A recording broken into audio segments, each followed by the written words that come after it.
तो हेलो दोस्तों, आज के इस वीडियो में मैं आपको पढ़ाऊंगा बायोलॉजी का एक चैप्टर जिसका नाम है unit of life. Cell is the unit of life. Cell क्या है? जिंदगी की एक इकाई है।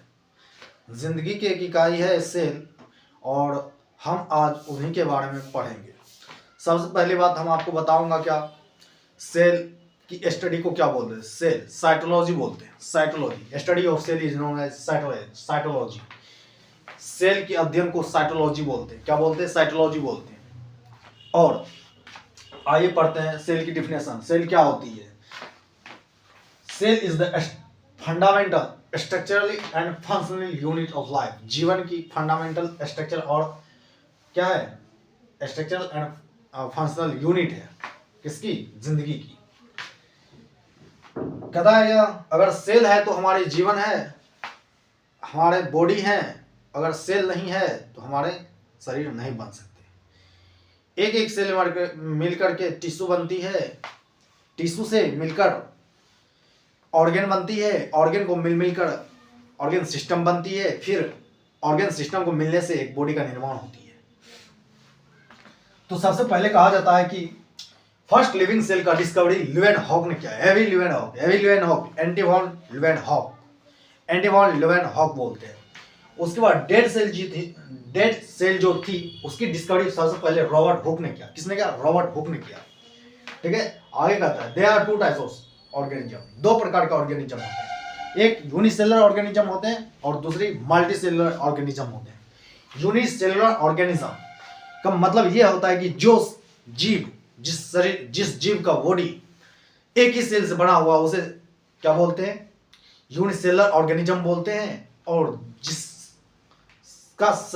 जीव का शरीर मल्टी सेल से मिलकर बड़ा है उसे मल्टी सेलुलर कहते हैं।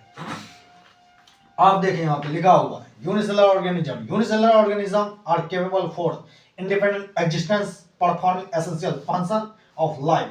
कहा जाता है यूनिसेलुलर ऑर्गेनिज्म उस ऑर्गेनिज्म है जो कि अपने आवश्यकताएं के सारे कार्य क्या कर सकता है? अकेला ही कर सकता है। उसे ही बोलते हैं यूनिसेलुलर ऑर्गेनिज्म। इंडिपेंडेंट एग्जिस्टेंस मतलब आजाद होकर के जी सकता है, वो किसी पर निर्भर नहीं होगा और उसके किसी भी दूसरे ऑर्गन की आवश्यकता नहीं होती है। इसलिए ये अकेला ही ये सेल क्या कर लेती है? पूरा अपने जीवन को जी लेती है। जैसे कि अमीबा के अंदर एक ही सेल होती है। Amoeba is the unicellular. उसके बाद आगे देखें, लिखा है परफॉर्म एसेंशियल फंक्शन। अपने जीवन की सारे कार्य क्या कर सकता है? अकेला ही कर सकता है। कहा जाता है in unicellular organism all essential function are perform by itself like aggregation, excretion, growth, division and so on. कहा जाता है यूनिसेलुलर ऑर्गेनिज्म जो होती है वो अकेले ही सेल उसी में क्या कर सकती है? इंजेक्ट कर सकती है, मतलब भोजन को खा सकती है और उसी को क्या एक्सक्रिएट कर सकती है, गंदे पदार्थ को निकाल सकती है। और ग्रोथ के लिए खुद के अंदर उसके अंदर ही कैपेबल रहती है। उसके बाद डिवीजन होने के बाद क्या होते हैं? दो हो जाते हैं, अकेले रहती है और इस प्रकार के बहुत सारे फंक्शन कर सकती है। लेकिन मल्टीसेलुलर ऑर्गेनिज्म में क्या होती है? मल्टीसेलुलर ऑर्गेनिज्म में कहा जाता है multicellular organism can perform different function by different cell. Multicellular organism में अलग अलग कार्य के लिए अलग अलग सेल होते हैं, अलग अलग ऑर्गन होते हैं। क्योंकि multicellular organism have the different organ system, so this organism perform different function with the help of different organism। कहा जाता है ऑर्गन, कहता है मल्टीसेलुलर ऑर्गेनिज्म जो होती है वो क्या कर सकती है? अलग अलग अपने बॉडी का कार्य कर सकता है अलग अलग ऑर्गन के जरिए और अलग अलग सेल के सहारे। जैसे यहाँ पर लिखा है due to the combination of the different organism complete organs, sorry यहाँ पर ऑर्गन होगा, organ capable to the body multicellular organism. अब कहते हैं मल्टीसेलुलर ऑर्गेनिज्म का मल्टीसेलुलर होना, इसमें बहुत सारे ऑर्गन का क्या होता है? कॉम्बिनेशन होता है, जिसके कारण क्या होती है?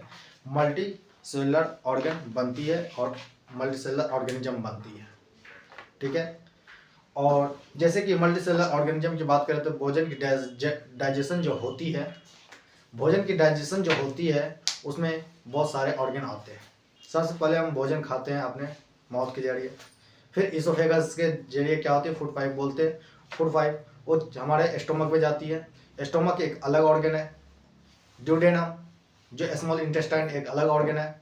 फिर जाकर लार्ज इंटेस्टाइन में जाती है, फिर जा एनस जाती है, एनस में जाती है, फिर जा करके एक्सक्रीट आउट हो जाती है। इसमें बहुत सारे ऑर्गन मिलकर के एक ऑर्गन सिस्टम बनाती है जिसको हम डाइजेस्टिव सिस्टम बोलते हैं। अब इसके आगे और मैं बताऊंगा इस चैप्टर के बारे में।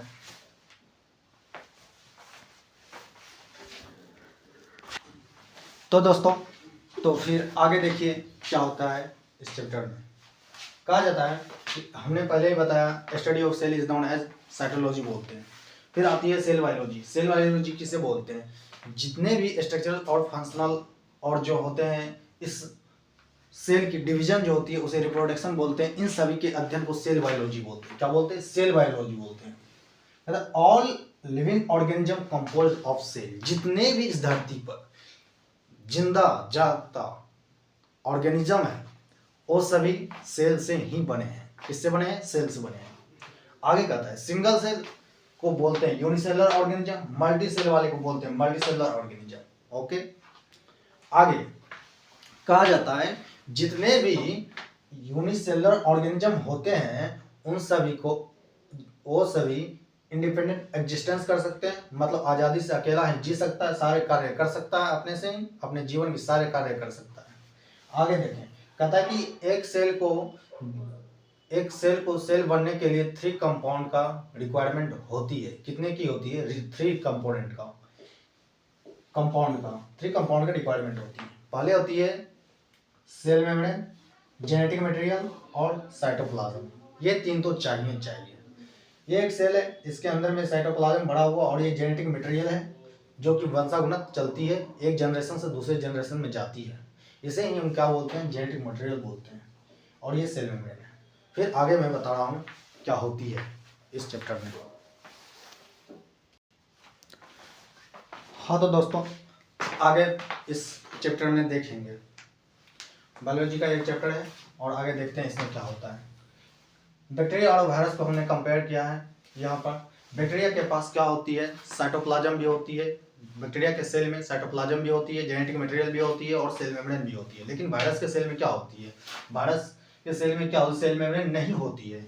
सेल मेम्ब्रेन नहीं होती है। उसकी जो आउटर कोटिंग जो होती है जिस चीज़ से बनी होती है वो कैप्सिड कहलाता है। और ये कैप्सिड जो होती है बनी हुई होती है प्रोटीन से। किससे बनी होती है? प्रोटीन से बनी होती है। अलग अलग वायरस की अलग अलग प्रोटीन होती है, उससे बनी होती है। इसके पास क्या होता है? जेनेटिक मटेरियल तो होते हैं लेकिन साइटोप्लाज्म नहीं होते हैं। साइटोप्लाज्म अब्सेंट होती है। साइटोप्लाज्म क्या होती है? अब्सेंट होती है। जेनेटिक मटेरियल होती है। ये है आपका जेनेटिक मटेरियल। ओके, ये दोनों बातें हो गई। आगे देखिए यहाँ पर प्लांट सेल के बारे में पढ़ते हैं। प्लांट सेल क्या होता है? कहता है प्लांट सेल जो होती है या उसके जो कवरिंग होते हैं सेल वाल होते हैं वो क्या होते हैं? डेड होते हैं, मरे हुए होते हैं। लेकिन अंदर में उसके सेल मेम्ब्रेन होते हैं। उस सेल के सेल मेम्ब्रेन होते हैं, इसमें साइटोप्लाज्म भी होते हैं। साइटोप्लाज्म में सबसे ज़्यादा रिएक्शन होती है उस सेल की, जो भी कार्य करती है उसकी जो होती है सारे रिएक्शन ज़्यादातर क्या होती है? साइटोप्लाज्म में चलती है। आगे करके देखें, न्यूक्लियस है जहाँ जेनेटिक मटेरियल एग्जिस्ट करती है। जेनेटिक मटेरियल एग्जिस्ट करती है, इसी के जरिए क्या होती है? सेल की पूरा कंट्रोलिंग होती है। हम लोग आगे जाके पढ़ेंगे nucleus is the headquarter of the cell. Cell की हेडक्वार्टर कहलाया जाता है न्यूक्लियस। और ये न्यूक्लियस क्या करती है? पूरी रिएक्शन, पूरी डायरेक्शन, कब इसको रिप्रोडक्शन करना है, कब डिवीजन करना है, कब किस चीज़ को बाहर निकालना है, किस चीज़ को अंदर एक्सेप्ट करना है, सारे कंट्रोलिंग किसके जरिए होता है? न्यूक्लियस के जरिए। अगर इसी सेल में से क्या कर दें पूरा सेल मेम्ब्रेन को सहित तो बाहर निकाल दे और आउटर कोट को सिर्फ देखे तो ये क्या हो जाती है? सेल वॉल कहलाती है और ये होलो चैम्बर हो जाता है। और ये क्या कैसा होता है? डेड हो जाता है, डेड सेल कहलाता है। सबसे पहले कहा जाता है कि न्यूक्लियस की खोज सेल की जो खोज होती है रॉबर्ट हुक ने किया था, डिस्कवरी किया था 1665 में। किसने? 1665। और ये आउटर सेल वाला कहलाया है और ये होलो चैम्बर है। होलो चैम्बर को क्या बोला गया है? सेला बोला गया। इसी सेल से क्या हो गया? ग्रीक का वर्ड आया सेला और इसको बुक ऑफ माइक्रोग्राफिया से सेल शब्द वर्ड लिया गया है, जिससे आज हम लोग क्या बोलते हैं? सेल बोलते हैं, जिसको कोशिका हिंदी में कहते हैं। तो आज का लेक्चर इतना ही रहेगा और आगे लेक्चर में बने रहने के लिए आप हमारे चैनल से जुड़े, सब्सक्राइब करें चैनल को। तो फिर आगे और बताऊंगा पूरी नीट का पोर्शन पढ़ाऊंगा मैं इस चैनल पे और आप आइए आगे जानिए। Thank you class.